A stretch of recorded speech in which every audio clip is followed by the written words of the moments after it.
कहानी अब उस मोड़ पर आ चुकी है जहां एक गोली ने सबकी किस्मत बदल दी है और बड़े घर की छोटी बहू की जिंदगी सबसे बड़ी परीक्षा से गुजर रही है।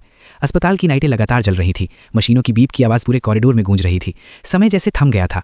अर्जुन एक ही जगह खड़ा था, उसकी आंखें ऑपरेशन थिएटर के दरवाजे पर टिकी की। उसका दिल हर पल डर से कांप रहा था। आहाना अंदर जिंदगी और मौत की जंग लड़ रही थी और अर्जुन बाहर खुद को टूटता हुआ महसूस कर रहा था। दुर्गा देवी हाथ में माला लिए लगातार भगवान का नाम जप रही थी।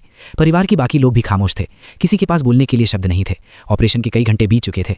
अर्जुन की आंखों के सामने बार बार वही सीन घूम रहा था जब गोली आहाना को लगी थी। वह खुद को कोस रहा था कि काश वो एक पल पहले समझ गया होता। उसकी मुट्ठियां बार बार भीग जाती थीं। तभी अचानक ऑपरेशन थिएटर का दरवाज़ा खुलता है। सबकी नज़रें एक साथ उधर मुड़ जाती हैं। डॉक्टर बाहर आते हैं, उनके चेहरे पर गंभीरता होती है। वे बताते हैं कि गोली तो निकाल दी गई है लेकिन बहुत ज़्यादा खून बह चुका है। आहाना को अभी भी होश नहीं आया है। अगले कुछ घंटे बेहद नाजुक हैं। अगर वो होश में आ जाती है तो खतरा टल सकता है, वरना कुछ भी हो सकता है। ये सुनते ही अर्जुन की आंखों से आंसू निकल पड़ते हैं। वह दीवार के सहारे बैठ जाता है। दुर्गा देवी उसे संभालती हैं और कहती हैं कि आहाना बहुत मजबूत है, वह ज़रूर लड़ेगी। अर्जुन धीरे से बोलता है कि अगर आहाना को कुछ हो गया तो वह खुद को कभी माफ़ नहीं कर पाएगा। उसी वक्त नर्स आकर बताती हैं कि आहाना को आईसीयू में शिफ्ट कर दिया गया है और अभी किसी को अंदर जाने की इजाजत नहीं है। उधर पुलिस स्टेशन में पुजारन को लॉकअप में बंद किया जा चुका होता है। उसके चेहरे पर अब भी वो वही घमंडी मुस्कान होती है। पुलिस अफसर उससे पूछताछ शुरू करते हैं। एक एक करके उसके सारे जुर्म सामने आने लगते हैं।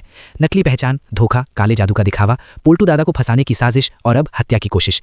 पुजारन कभी चुप रहती है तो कभी जोर जोर से हंसने लगती है। वह बार बार यही कहती है कि आहाना ने उसके रास्ते में आकर बहुत बड़ी गलती कर दी।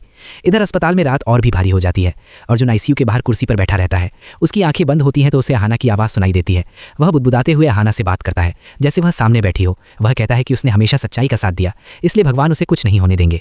उसकी उंगलियां कांपती हैं और वह पहली बार अपनी कमजोरी महसूस करता है। सुबह की पहली किरण अस्पताल की खिड़की से अंदर आती है। डॉक्टर फिर से जांच के लिए अंदर जाते हैं।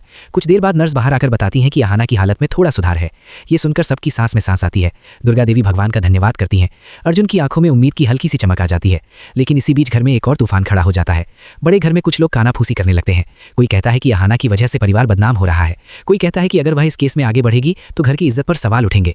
दुर्गा देवी सबको चुप कराती हैं और साफ कह देती हैं कि आहाना इस घर की बहू है और उसकी लड़ाई अब पूरे घर की लड़ाई है। दोपहर होते होते अर्जुन को आईसीयू के अंदर जाने की इजाजत मिलती है। वह धीरे धीरे अंदर जाता है।